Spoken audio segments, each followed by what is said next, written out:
Buenas tardes, profesor. Buenas tardes, compañeros. El día de hoy, para el curso Individuo y Medio Ambiente, semana 10, estamos desarrollando la tarea académica 2 acerca de minería ilegal en la Reserva Nacional de Tambopata. Como integrantes tenemos a Shirley Finola Ravelo, la que habla, Rixi Flores, Bereche Flores y Edinson Pineda Coronado.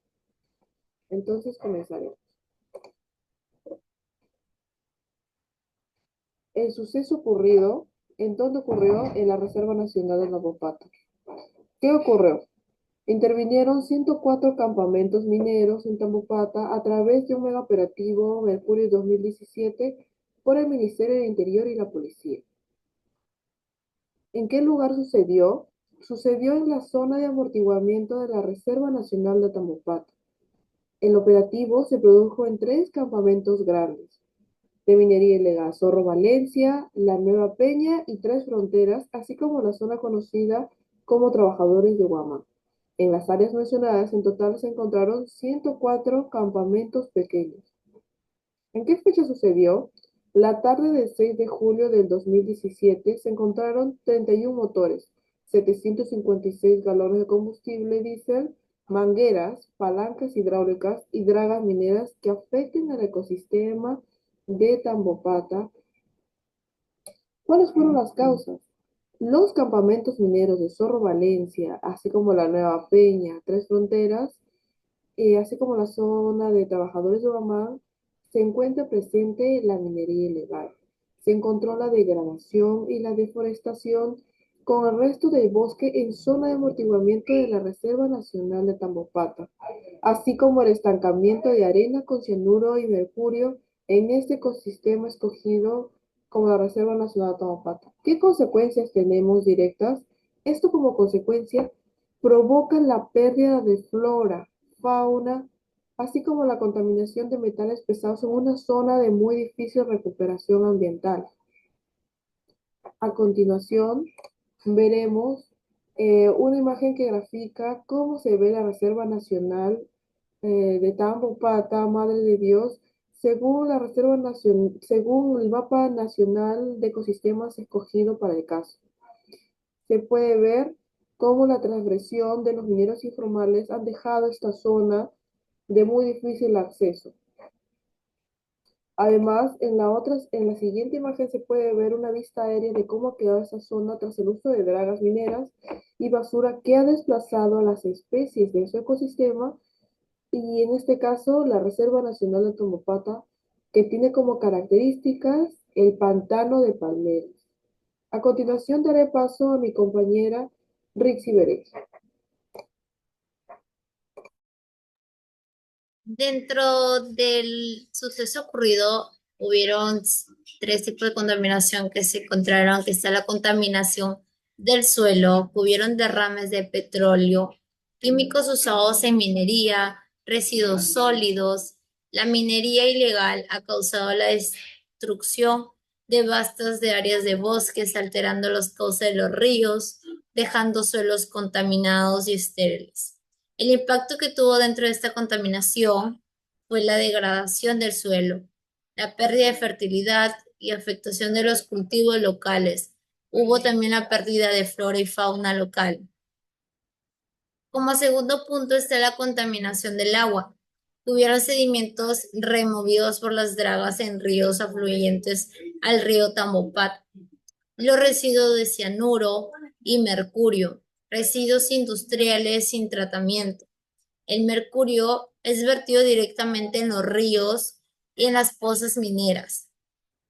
Allí es transformado en metimercurio, una forma mucho más tóxica que se va a acumular en los peces y otros organismos acuáticos, afectando la cadena alimentaria.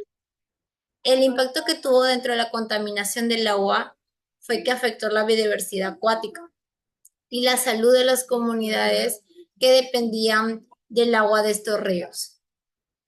Como tercer punto está la contaminación del aire.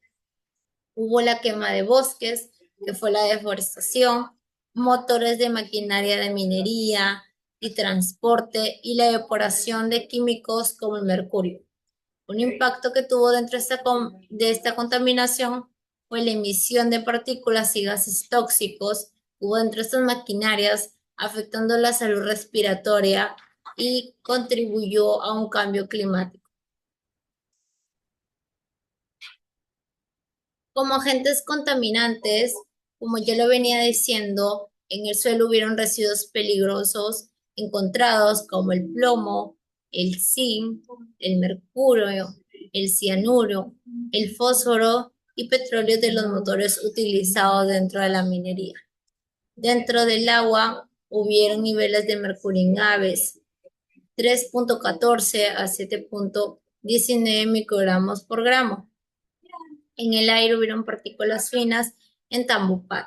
La actividad minera ilegal contribuye a la emisión de partículas finas como PM y PM10. Las partículas en suspensión menores a 2 micrones de la combustión se debe a los vehículos y motores o quema forestales, que supera 2,1 veces el promedio anual. Las partículas de suspensión menores a 10 micrones se debe al polvo del suelo, la actividad de construcción y minería. A continuación le doy paso a mi compañero. Ahora vamos a ver el impacto que generó la minería ilegal en la reserva de Tamaulipas. Lo dividiremos en tres puntos: impacto generado en la salud, impacto generado en la flora y fauna y las consecuencias. Primero vamos a hablar sobre el impacto generado en la salud. Como primer punto tenemos la contaminación por mercurio. Aquí es donde la minería ilegal utiliza el mercurio para la extracción del oro, y como consecuencia está la contaminación de los ríos, suelos y también alimentos, esto provocando un alto riesgo en la salud de las personas. Como segundo punto tenemos las múltiples enfermedades, que son causadas por la contaminación con mercurio u otros metales. Como ejemplos tenemos el daño al sistema nervioso, problemas digestivos y respiratorios y afectaciones a la piel. Ahora continuaré hablando sobre el impacto generado en la flora y fauna. Aquí tenemos a la deforestación, la contaminación del agua y la pérdida de recursos hidrológicos. En la deforestación podemos ver cómo la minería ilegal, valga la redundancia, deforesta los bosques con el fin de encontrar oro. Y como consecuencia está la destrucción de hábitats de numerosas especies. En la contaminación del agua podemos ver cómo los químicos, como son el mercurio, que ya hemos hablado previamente, afectan la calidad del agua, y esto llevando a perjudicar la flora y fauna acuática. Y en la pérdida de recursos hidrobiológicos, vemos cómo la minería ilegal contamina los ríos junto con ellos los peces, y esto afecta a la población que vive de ellos. Y por último, tenemos los daños o consecuencias que se han provocado por la minería ilegal. Aquí tenemos el surgimiento de comunidades urbanas irregulares. Esto quiere decir que la minería ilegal genera asentamientos informales con altos niveles de delincuencia y criminalidad, donde los más afectados son los niños y las mujeres. Y para concluir, tenemos las pérdidas económicas. Aquí podemos ver cómo la minería ilegal genera pérdidas económicas, esto debido a la deforestación, la contaminación y la reducción de la productividad agrícola y ganadera. A continuación daré paso a mi compañera.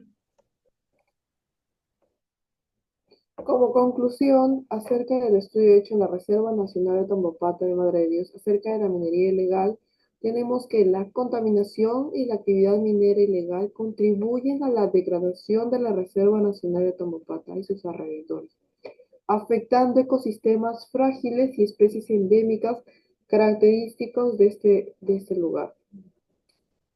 Esta situación demanda situaciones urgentes para controlar las fuentes contaminantes y proteger el medio ambiente, así como promover el desarrollo sostenible de la región, características de ecosistemas de palmeras. Como recomendaciones tenemos que el Estado debe implementar sistemas continuos de monitoreo de calidad de aire, de agua y de suelo para detectar y responder a niveles peligrosos de contaminantes, así como fomentar proyectos productivos legales sustentables para disminuir la dependencia económica de la minería ilegal en comunidades locales. Aumentar recursos para la supervisión ambiental en estas zonas afectadas, así como aplicar sanciones efectivas y acciones legales contra la minería ilegal. Y por último, implementar planes de remediación en estos bosques y recuperación de áreas degradadas por minería y contaminación ambiental, siendo no solamente los únicos afectados los bosques, sino también las especies, las aves y toda la flora y fauna afectada en la Reserva Nacional de Tambopata o lugares cercanos. A continuación presentamos las referencias bibliográficas que hemos utilizado para hacer este estudio. Muchas gracias.